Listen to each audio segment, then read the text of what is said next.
Salut, j'espère que tu vas bien, que ton confinement est super cosy, que ça se passe super bien. Écoute, nous, franchement, c'est le top parce que il n'y a pas le stress, il n'y a pas le stress des trajets, il n'y a pas le stress des horaires à respecter, il n'y a pas le stress des repas qui doivent être prêts à une heure bien précise, il n'y a pas de stress et franchement, c'est quand même zen.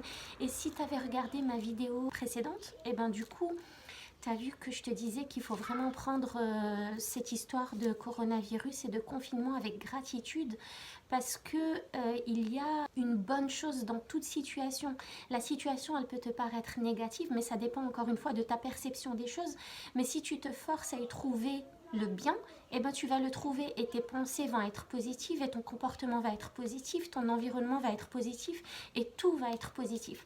Aujourd'hui, pour t'aider à accepter ça un peu et puis pour pas que tu restes à ruminer sur le fait que les enfants sont emprisonnés, qu'il n'y a pas d'activité, qu'il n'y a rien à faire, j'ai envie de te donner en vrac plus de 40 choses que ton enfant va apprendre à la maison et qu'il n'apprendra sûrement pas à l'école. Et du coup, je vais commencer par une grosse liste de choses qu'il fait à la maison et les gestes de base qui se doivent d'être maîtrisés. Et comment tu maîtrises les gestes de base, les basiques, c'est par la répétition. Donc, je vais commencer par les activités de vie pratique et de vie réelle. Par exemple, ton enfant va apprendre comment utiliser un couteau et une fourchette correctement, mais vraiment maîtriser le geste.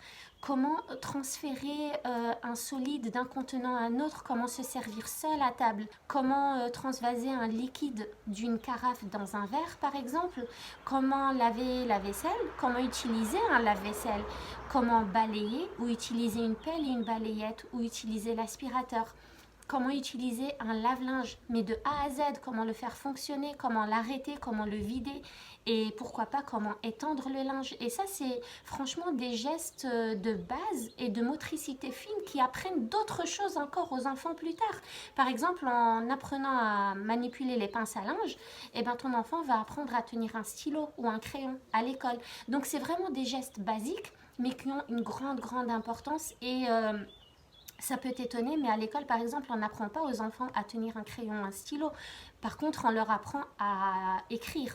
Mais s'ils ne savent pas bien maîtriser la tenue du stylo, eh ben, ils vont mal apprendre le geste dès le départ et c'est pas bon pour plus tard parce que ça risque de créer des douleurs au poignet, à l'épaule, etc. Donc, tu peux apprendre à ton enfant à la maison à bien tenir un stylo. Si vous voulez que je vous fasse une vidéo sur des exercices à faire pour apprendre la tenue d'un crayon, n'hésitez pas à me le dire, j'en ai pas mal en tête. Comment utiliser un blender, un mixeur ou une cafetière? Comment couper des fruits et des légumes ou éplucher des fruits et des légumes? N'hésite pas à donner un fruit ou un légume à ton enfant à découper avec toi, ne serait-ce que pour faire une soupe par exemple où tu n'as pas besoin de morceaux super bien découpés. Comment casser un œuf et faire une omelette? Comment séparer le blanc du jaune? Comment essorer une éponge? Donc ça c'est super bien pour la motricité fine et pour muscler un peu le poignet. Bien sûr ça va leur servir à l'école dans plein d'autres activités. Je vais faire une vidéo très prochainement avec une multitude d'activités de ce type à faire avec ton enfant à la maison qui est basée sur justement la vie pratique, la motricité fine et la répétition. Comment mesurer les quantités ou utiliser une balance en cuisine? Comment essuyer une table? Et je t'enchaîne avec des activités de la vie de tous les jours, comme par exemple faire son lit. Alors attention, il ne s'agit pas de le réprimander ou de lui faire des reproches, c'est vraiment de l'aider à faire tout seul pour qu'il apprenne les gestes de base justement et qu'il installe une routine lui-même parce que généralement quand il y a école, on n'a pas forcément le temps de leur faire ces choses-là dans de bonnes conditions. On va plutôt leur faire ces choses-là sous le stress. Comme on est stressé nous-mêmes, ils sont stressés aussi. Comment s'habiller tout seul? Tu peux leur faire des parcours pour s'habiller, leur poser un t-shirt, un pantalon, des chaussettes par-ci, par-là et leur faire un parcours. Je te ferai une vidéo là-dessus si ça t'intéresse. Comment mettre ses chaussures tout seul? Comment utiliser le velcro sur les chaussures? Comment faire ses lacets de plusieurs manières, à sa manière s'il le veut? Comment ouvrir et fermer un bouton un bouton de pantalon, de jupe, de manteau par exemple. Comment zipper un manteau, comment monter, descendre, ouvrir et fermer une tirette. Mais il y a tellement d'autres choses que ton enfant va apprendre à la maison qu'il n'apprendra peut-être pas à l'école. Comme par exemple, tu vas là, grâce à ce confinement, passer plus de temps à lui apprendre ta langue natale si vous parlez plusieurs langues à la maison. Donc nous c'est le cas, c'est l'anglais, l'arabe, un peu d'espagnol. Du coup on va passer plus de temps à leur apprendre ces langues-là. Ils vont les apprendre plus vite et de manière plus naturelle que si c'était scolarisé. Comment utiliser un ordinateur pour taper un texte, pour imprimer un texte ou pour simplement faire des recherches. Il n'y a pas d'âge pour ça, hein. Tu peux leur apprendre à se repérer sur un clavier déjà. Il peut apprendre à ouvrir ou à fermer la porte à clé, par exemple. Comment tourner la clé dans une serrure, comment ouvrir un cadenas. Ils vont apprendre à jardiner, à planter, à observer, à peut-être prendre des notes et à surtout patienter pour voir le résultat final. C'est super top. Ton enfant là aura le temps d'apprendre les conséquences de ses actions, qu'elles soient bonnes ou mauvaises. Il aura le temps d'apprendre l'empathie ou de réapprendre l'empathie parce que on dit qu'on est tous empathiques à la naissance donc. Mais c'est l'environnement qui fait qu'on change. Du coup, là, l'empathie, c'est super important pour voir c'est quoi les conséquences de tes actions sur les autres et sur toi-même. Ton enfant va prendre le temps de prendre son temps. Donc, il va prendre le temps pour apprendre. Ça peut se faire de manière super cool et super zen. Et tu le verras durant ce confinement que le travail de l'école, il va être fait en moins de temps et dans des conditions forcément beaucoup plus agréables vu que toi, tu n'as que tes enfants à gérer. Une maîtresse d'école, elle ne travaille pas dans les conditions idéales. Il va apprendre à la maison sans compétition, sans être comparé à quelqu'un d'autre. Il n'y a pas besoin de système de notation pour apprendre. Ton enfant peut aussi apprendre des choses qui vont lui être super utiles mais qu'on n'apprend pas forcément à l'école. Comme par exemple comment utiliser l'argent, comment aller faire des courses, faire un achat et comment vraiment décrypter un ticket de caisse, comment le lire mais dans sa globalité, comment le comprendre. Voilà, comment vérifier sa monnaie. Justement, il va comprendre l'utilité des mathématiques en fait, parce que là, il passe à la pratique, il n'est plus dans la théorie. Comment créer un budget, comment le mettre en place et comment économiser pour acheter ce qu'il veut. Comment utiliser une carte bancaire, comment marche une carte bancaire, comment marche une banque, comment ça fonctionne. Comment créer une carte mentale, donc comment créer une mind map. Ça, c'est vraiment un outil extraordinaire et encore une fois, il y a des vidéos, des tonnes sur YouTube, mais si ça vous intéresse, je peux vous en faire une là-dessus. Ça m'a clairement sauvé la vie dans pas mal de domaines de vie.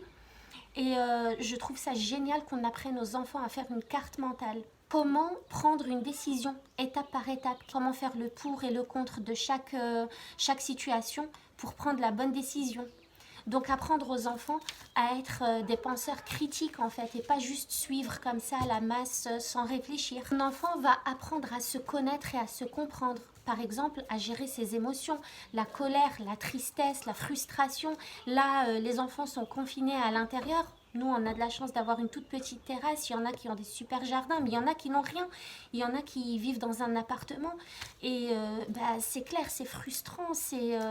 Voilà. Mais tu peux apprendre à ton enfant à accepter sa frustration, accepter sa tristesse, accepter sa colère, en parler avec lui, l'aider à l'accueillir pour mieux la gérer justement. Et lui apprendre qu'il ne faut surtout pas en fait refouler les émotions qu'on ressent. Parce que tant qu'elles sont là à taper à ta porte, à la porte de ton corps, de ton esprit, tant que tu ne leur ouvres pas la porte, elles seront encore là à toquer, parce qu'elles veulent te demander quelque chose. Mais si tu ne leur donnes pas leur réponse, elles seront là à toquer encore et toujours, jusqu'à ce que tu y répondes. Donc autant les accueillir, les comprendre et les gérer. Ton enfant va aussi apprendre à résoudre des vrais problèmes, pas le type de problème de Jean et Jacques se baignent dans une même baignoire, Jean a utilisé le quart de l'eau contenue dans la baignoire, quel est le volume que Jacques peut utiliser, vous voyez, pas ce genre de problème. Mais ton enfant va apprendre peut-être à changer un fusible, à changer une ampoule, à comprendre, à chercher pourquoi son vélo ne fonctionne plus, pourquoi il fait du bruit, pourquoi l'ordinateur bug, pourquoi l'interrupteur ne marche pas. Vous voyez tous ces problèmes de la vie quotidienne où il faut un peu réfléchir pour trouver la source et ensuite trouver les solutions. Donc ça c'est super chouette parce que ça fait d'eux des personnes qui réfléchissent, qui se posent des questions, qui sont curieuses, c'est leur nature. Donc là, tu les guides dans leur nature et qui vont essayer de mettre en place des solutions. Alors attention, leurs solutions peuvent être complètement différentes des tiennes, mais on s'en fiche, c'est pas grave, c'est génial, au contraire. Ils ont trouvé leur solution et vous verrez que souvent, leur solution est mieux que la nôtre. Souvent. Souvent, ils réfléchissent à des choses auxquelles nous, on ne pense pas du tout. Parce que nous, on a été conditionnés à suivre un certain protocole. Mais eux, comme ils sont libres dans leurs pensées, eh ben, ils sont beaucoup plus créatifs que nous. Ils vont aussi apprendre que les erreurs sont bénéfiques, qu'il n'y a pas d'échec. Soit on réussit, soit on apprend. Il n'y a pas de qualité et de défaut. Il y a des qualités et des axes d'amélioration. Donc, ils peuvent se tromper non-stop, de façon illimitée, c'est super parce que c'est ça qui va les aider à apprendre. C'est en tombant qu'on apprend à marcher.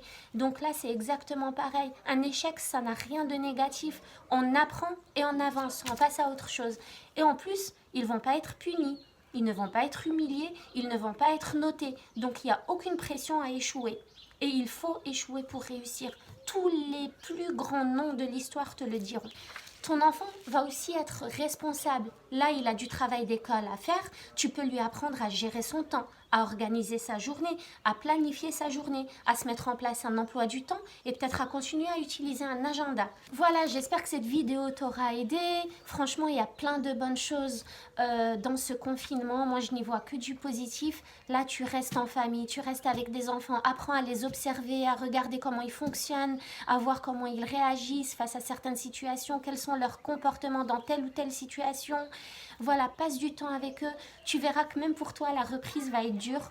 Probablement le 4 mai, peut-être plus tard, peut-être jamais, peut-être après les vacances d'été, on n'en sait rien. Mais en tout cas, profite du moment présent. Ne te projette pas trop, ne va pas voir le passé, ne réfléchis pas trop. Vis le moment présent tel qu'il se présente. Essaye chaque jour de te trouver 3 choses pour lesquelles tu éprouves de la gratitude, pour lesquelles tu remercies Dieu, ou ce en quoi tu crois, en tout cas en la puissance en laquelle tu crois. D'ailleurs, profite de ce moment si tu es spirituel, de transmettre ça à tes enfants. La spiritualité, c'est quelque chose de super important. Ça leur apprend à savoir quelle est leur mission ici. Quelle est ta mission à toi? Quelle personne tu veux être? Pourquoi es-tu sur Terre? De quoi tu veux qu'on se souvienne de toi? Voilà, toutes ces choses-là, ce sont des questions plutôt philosophiques, mais vraiment qui laissent à réfléchir et auxquelles on pense jamais en général. Donc tu peux transmettre ça à ton enfant pour qu'il connaisse les vraies valeurs des choses et qu'il revienne lui aussi à l'essentiel. Voilà, je te souhaite une agréable journée, profite du soleil de chez toi et je te dis à très bientôt.